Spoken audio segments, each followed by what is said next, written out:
Hello नमस्कार प्रणाम प्यारे साथियों, स्वागत है आपका अपने परिवार कल्चरल क्लासेस में। दोस्तों मैं जयंत सर और आज लेके आ गया हूँ एक धमाकेदार सेशन।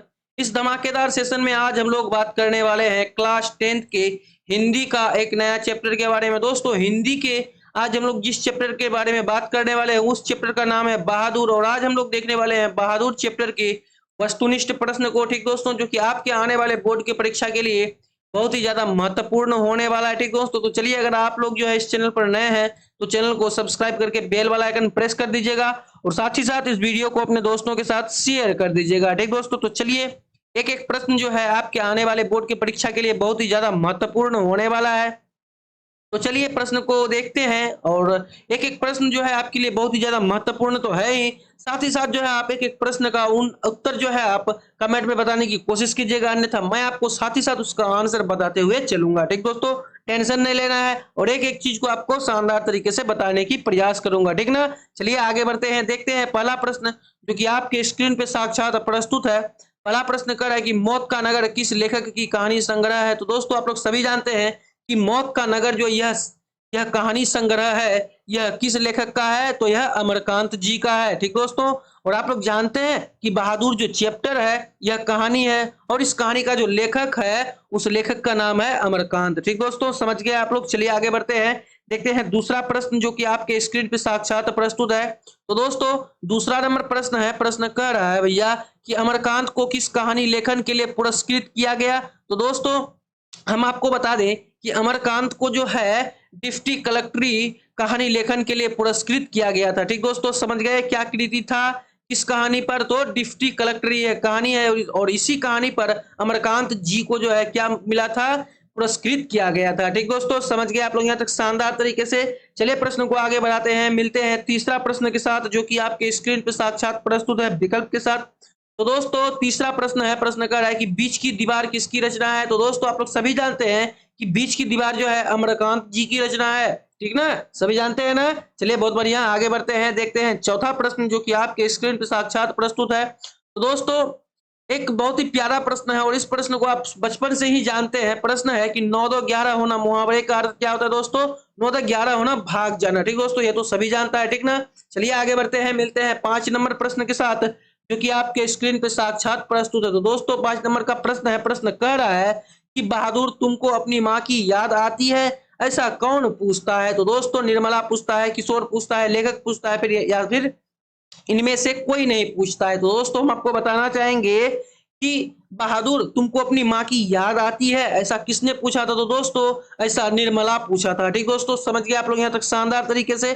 चलिए प्रश्न को आगे बढ़ाते हैं, देखते हैं 6 नंबर का प्रश्न जो कि आपके स्क्रीन पे साक्षात प्रस्तुत है। तो दोस्तों 6 नंबर का प्रश्न है, प्रश्न कह रहा है कि किसने बहादुर की डंडे से पिटाई कर दी। तो दोस्तों किसने जो है बहादुर की डंडे से पिटाई कर दी, कहानीकार ने, किशोर ने, फौजी ने, या फिर पहरेदार ने। दोस्तों हम आपको बताना चाहेंगे इसका जो उत्तर हो जाएगा वह किशोर हो जाएगा। ठीक दोस्तों, किशोर जो है बहुत ही भद्दा किस्म का लड़का था। ठीक दोस्तों, यानी कि बना हुआ बाप का बिगड़ा बेटा। ठीक दोस्तों, समझ गए आप लोग, वही किशोर था। ठीक ना, चलिए आगे बढ़ते हैं, देखते हैं 7 नंबर का प्रश्न जो कि आपके स्क्रीन पे साक्षात प्रस्तुत है।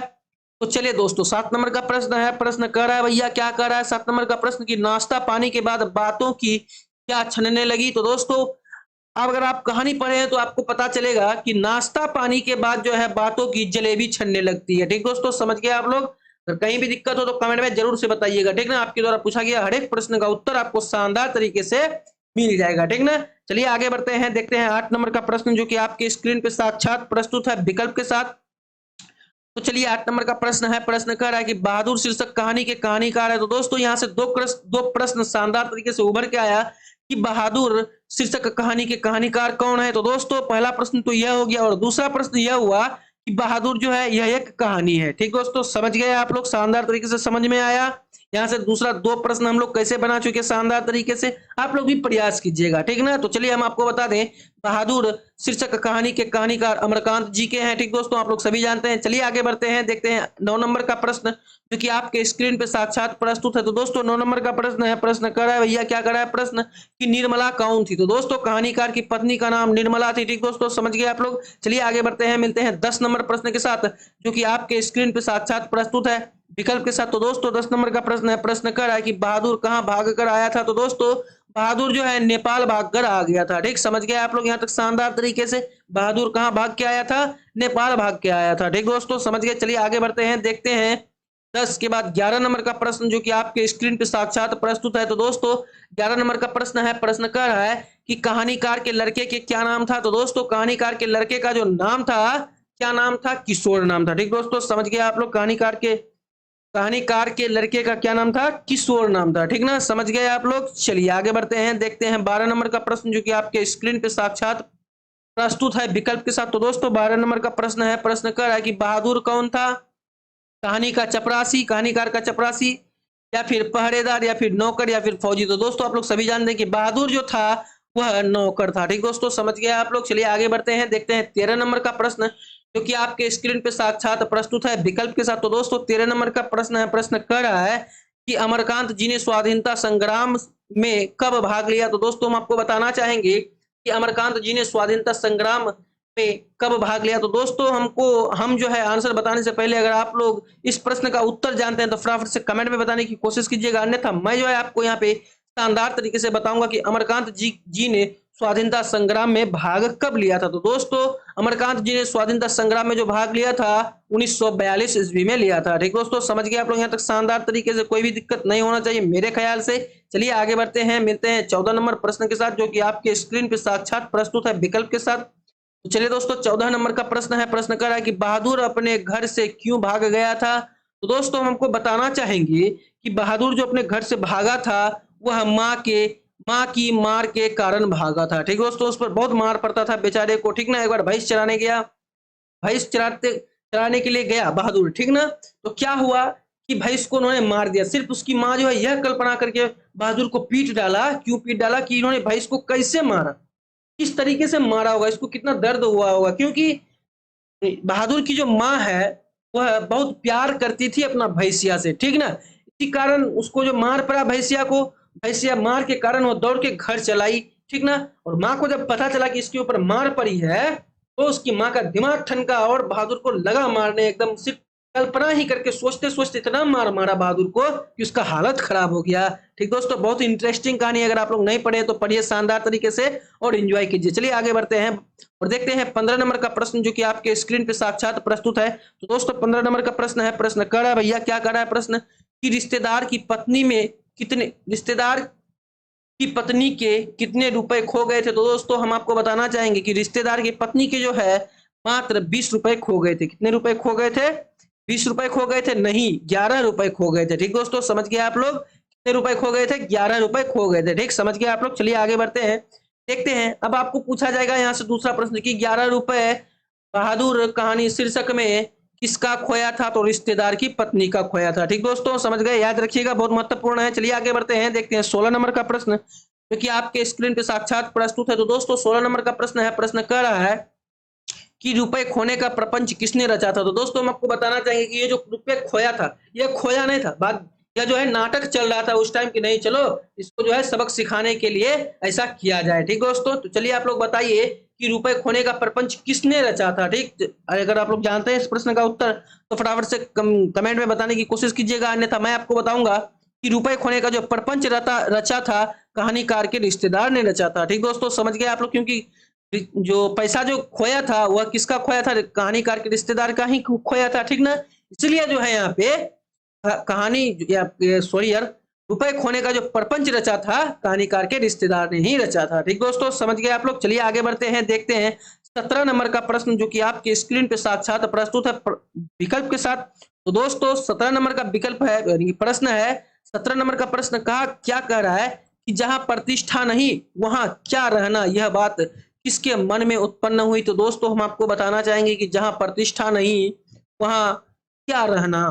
ठीक ना, यह बात जो बताई वह किसने बताई भैया? बहादुर ने बताई। ठीक दोस्तों, समझ गए आप लोग, क्या बताई बहादुर ने कि जहां प्रतिष्ठा नहीं है वहां रहने से क्या फायदा। बताइए भैया, अब अगर बताइए, अगर आपका ही कहीं जगह किसी जगह इज्जत नहीं है तो आपका वहां पर रहने या रहने से क्या फायदा? बताइए, कोई फायदा है? कोई फायदा नहीं है। चलिए आगे बढ़ते हैं, देखते हैं 18 नंबर का प्रश्न जो कि आपके स्क्रीन पे साक्षात प्रस्तुत है। तो दोस्तों 18 नंबर का प्रश्न है, प्रश्न कर रहा है कि बहादुर लेखक के घर से अचानक क्यों चला गया? तो दोस्तों हम आपको बताना चाहेंगे इस प्रश्न का उत्तर कि बहादुर जो है लेखक के घर से अचानक क्यों चला गया था। इसका जो है मेन कारण यही है कि स्वयं के प्रति लेखक तथा उसके घर वालों के व्यवहार में आए परिवर्तन के कारण जो है बहादुर लेखक के घर घर से अचानक चला गया था। ठीक दोस्तों, समझ गए आप लोग यहाँ तक शानदार तरीके से। चलिए आगे बढ़ते हैं और देखते हैं 19 नंबर का प्रश्न जो कि आपके स्क्रीन पे साक्षात प्रस्तुत है विकल्प के साथ। तो दोस्तों 19 नंबर का प्रश्न है, प्रश्न कह रहा है कि बहादुर कहानी के लेखक अमरकांत का जन्म कब हुआ था? तो दोस्तों हम आपको बताना चाहेंगे इसका आंसर कि बहादुर कहानी यानी कि अमरकांत के जो जन्म हुआ था वह 1925 ईस्वी में हुआ था। ठीक दोस्तों, समझ गए आप लोग यहाँ तक शानदार तरीके से। कहीं भी दिक्कत हो, किसी भी जगह दिक्कत हो तो कमेंट में बेझिझक बताइएगा। आपके द्वारा पूछा गया हर एक प्रश्न का उत्तर आपको शानदार तरीके से मिल जाएगा। ठीक दोस्तों, समझ गए। चलिए आगे बढ़ते हैं और देखते हैं 19 नंबर का प्रश्न जो कि आपके स्क्रीन पे साक्षात प्रस्तुत है विकल्प के साथ। तो दोस्तों 20 नंबर का प्रश्न है, प्रश्न कर रहा है कि अमरकांत का जन्म कहाँ हुआ? तो दोस्तों हम आपको बताना चाहेंगे कि अमरकांत का जो जन्म हुआ था वह बलिया उत्तर प्रदेश में हुआ था। ठीक दोस्तों, समझ गए आप लोग यहाँ तक शानदार तरीके से। चलिए क्वेश्चन को आगे बढ़ाते हैं, मिलते हैं 21 नंबर प्रश्न के साथ जो कि आपके स्क्रीन पे साक्षात प्रस्तुत है। तो दोस्तों 21 नंबर का प्रश्न है, प्रश्न कर रहा है कि इन्हें इन्हें से मतलब है कि अमरकांत किस पुस्तक से पुरस्कृत किया गया? तो दोस्तों हम आपको बताना चाहेंगे कि अमरकांत जी ने जो है किस पुस्तक से पुरस्कृत किया था, यानी कि किस पुस्तक से, ठीक ना, यानी कि उन्हें अमरकांत जी को किस पुरस्कार से पुरस्कृत किया गया था, प्रश्न यह है। ठीक ना, समझ गए। तो चलिए हम आपको बताना चाहेंगे कि किस पुरस्कार से पुरस्कृत किया गया था अमरकांत जी को। तो साहित्य अकादमी पुरस्कार से पुरस्कृत किया गया था अमरकांत जी को। ठीक दोस्तों, समझ गए आप लोग यहाँ तक। कहीं भी दिक्कत हो ना तो कमेंट में जरूर से बताइएगा। मेरे ख्याल से तो आपको दिक्कत होना ही नहीं चाहिए। चलिए आगे बढ़ते हैं, देखते हैं 22 नंबर का प्रश्न जो कि आपके स्क्रीन पे साक्षात प्रस्तुत है। दोस्तों 22 नंबर का प्रश्न है, प्रश्न करा भैया, क्या करा है प्रश्न, जरा ध्यान दीजिएगा कि जिंदगी और जोंक किसकी कहानी है? तो दोस्तों हम आपको बताना चाहेंगे कि जिंदगी और जोंक जो है वह अमरकांत जी की रचना है। ठीक ना, आप लोग रचना को याद रखिएगा, बहुत महत्वपूर्ण है। यानी कि जिंदगी और जोंक यह कहानी है, ठीक ना, और यह जो कहानी है यह अमरकांत जी का लिखा हुआ है। ठीक, समझ गए आप लोग। चलिए आगे बढ़ते हैं, मिलते हैं 23 नंबर प्रश्न के साथ जो कि आपके स्क्रीन पे साक्षात प्रस्तुत है। तो चलिए दोस्तों 23 नंबर का प्रश्न है, प्रश्न कह रहा है कि बहादुर का पूरा नाम क्या था? तो दोस्तों बहादुर का जो पूरा नाम था मेरे ख्याल से दिल बहादुर नाम था। ठीक दोस्तों, यानी कि दिल बहादुर ही इसका आंसर हो जाएगा। ठीक ना, समझ गए आप लोग। उसका दिल बहुत बड़ा था, किसका? बहादुर का। लेकिन उसको जो है चोरी के इल्जाम में बेचारा भाग गया, कष्ट सह नहीं पाया और बेचारा भाग गया लेखक के घर से। ठीक ना, समझ गए आप लोग। चलिए आगे बढ़ते हैं, देखते हैं 24 नंबर का प्रश्न जो कि आपके स्क्रीन पे साक्षात प्रस्तुत है। तो दोस्तों 24 नंबर का प्रश्न है, प्रश्न कर रहा है भैया, क्या करा है कि निर्मला आंखों पर क्या रख कर रोने लगी? तो दोस्तों निर्मला जो है आंखों पे आंचल रख के रोने लगी थी। ठीक दोस्तों, समझ गए आप लोग। चलिए आगे बढ़ते हैं, देखते हैं 25 नंबर का प्रश्न जो कि आपके स्क्रीन पे साक्षात प्रस्तुत है। तो दोस्तों 25 नंबर का प्रश्न है, प्रश्न कर रहा है कि लेखक के घर में किसकी नितांत आवश्यकता थी? तो दोस्तों हम आपको बताना चाहेंगे कि लेखक के घर में जो है वह नौकर की नितांत आवश्यकता थी। ठीक दोस्तों, समझ गए आप लोग। चलिए आगे बढ़ते हैं, देखते हैं 26 नंबर प्रश्न जो कि आपके स्क्रीन पे साक्षात प्रस्तुत है। दोस्तों 26 नंबर का प्रश्न है, प्रश्न कह रहा है कि माँ के डर से लड़का रात भर कहाँ छिपा रहा? तो दोस्तों हम आपको बताना चाहेंगे कि माँ के डर से जो है लड़का यानी कि बहादुर कहाँ पे छिपा रहा? मार के डर से, यानी कि माँ के डर से। ठीक ना, उसको मार पड़ा था बहुत ना, भैंसिया को जो मार मारा था, बहुत मार पड़ा था माँ के हाथ से उसको। यही कह रहा है, प्रश्न यही है कि माँ के डर से लड़का रात भर कहाँ छिपा रहा? पहाड़ों पे, जंगलों में, पड़ोसी के घर में या फिर विद्यालय में? तो चले दोस्तों, अगर आप लोग जानते हैं इस प्रश्न का उत्तर तो फटाफट से कमेंट में बताने की कोशिश कीजिएगा, अन्यथा मैं आपको बताऊंगा कि माँ के डर से लड़का जो है रात भर जंगलों में छिपा रहा था। ठीक दोस्तों, समझ गए आप लोग यहाँ तक शानदार तरीके से। चलिए आगे बढ़ते हैं, देखते हैं 27 नंबर का प्रश्न जो कि आपकी स्क्रीन पे साक्षात प्रस्तुत है। तो दोस्तों 27 नंबर का प्रश्न है, प्रश्न कर रहा है कि लड़के ने हंडिया से कितने रुपए निकाले? तो दोस्तों हम आपको बताना चाहेंगे कि लड़के ने, किसने? बहादुर ने हंडिया से मात्र 2 रुपए निकाले थे। ठीक दोस्तों, समझ गए आप लोग यहाँ तक 27 नंबर के प्रश्न को। चलिए आगे बढ़ते हैं, देखते हैं 28 नंबर का प्रश्न जो कि आपके स्क्रीन पे साक्षात प्रस्तुत है विकल्प के साथ। तो दोस्तों 28 नंबर का प्रश्न है, प्रश्न कर रहा है कि इस मोहल्ले में बहुत बेस लोग रहते। तो दोस्तों इस मोहल्ले में जो है यहाँ पे तुच्छ लोग हो जाएगा। ठीक दोस्तों, समझ गए, यानी कि इस मोहल्ले में बहुत तुच्छ लोग रहते हैं। ठीक दोस्तों, बहुत गिरा हुआ लोग रहते हैं, बहुत घटिया लोग रहते हैं। ठीक ना दोस्तों, समझ गए आप लोग यहाँ तक शानदार तरीके से। ठीक, चलिए आगे बढ़ते हैं और देखते हैं आज की इस सेशन का सेकंड लास्ट प्रश्न जो कि आपके स्क्रीन पे साक्षात प्रस्तुत है। दोस्तों आज का सेकंड लास्ट प्रश्न है, प्रश्न कह रहा है बहादुर लेखक की पत्नी निर्मला को किस रूप से देखता था? तो दोस्तों हमको बताना चाहेंगे कि बहादुर जो है लेखक की पत्नी निर्मला को वह अपनी माँ के रूप में ही देखता था। ठीक दोस्तों, समझ गया आप लोग यहाँ तक शानदार तरीके से। चलिए आगे बढ़ते हैं और देखते हैं आज के इस सेशन के अंतिम प्रश्न को, जो कि आपके स्क्रीन पे साक्षात प्रस्तुत है। तो दोस्तों 30 नंबर का प्रश्न है। प्रश्न कर रहा है कि बहादुर पर कितने रुपए की चोरी का इल्जाम लगाया गया था। तो दोस्तों हम आपको बताना चाहेंगे कि बहादुर पर जो है मात्र 11 रुपए का चोरी का इल्जाम लगाया गया था उसके माथे पर। ठीक ना दोस्तों, समझ गए आप लोग यहाँ तक शानदार तरीके से। दोस्तों यहाँ पर सिर्फ हम आपको हर एक प्रश्न का उत्तर ही नहीं दिए हैं, बल्कि साथ साथ हम हर एक हम जो है हर एक प्रश्न का उत्तर यहाँ पे शानदार तरीके से दे चुके हैं, यानी कि लिख चुके हैं बहुत ही शानदार तरीके से। आप जो है शानदार तरीके से अपने पढ़ाई को यहाँ पे जो है जारी रखिएगा। ठीक, और ये जो पीडीएफ है आपको नीचे डिस्क्रिप्शन बॉक्स में मिल जाएगा। आप जाइएगा, जाके अवश्य से अवश्य डिस्क्रिप्शन बॉक्स को चेक कीजिएगा और शानदार तरीके से अपने पढ़ाई को जो है जारी रखिएगा। ठीक दोस्तों, तो चलिए आपको आज का क्लास कैसा लगा कमेंट में जरूर से बताइएगा। ठीक ना, आप जो कमेंट करते हैं मैं उसी से मोटिवेट होता हूँ और अच्छे से अच्छे तरीके से आपको फिर से बताने की प्रयास करता हूँ। ठीक दोस्तों, समझ गए आप लोग यहाँ तक शानदार तरीके से। तो चलिए दोस्तों, अगर आप लोग यहाँ तक इस वीडियो को देख चुके हैं तो इस वीडियो को कर दीजिए लाइक। ठीक, तो चलिए आज के क्लास को हम लोग यहीं पे समाप्त करते हैं। फिर मिलते हैं कल नए उमंग और उत्साह के साथ और एक नए चैप्टर के साथ। तब तक के लिए सभी दोस्तों को राधे राधे।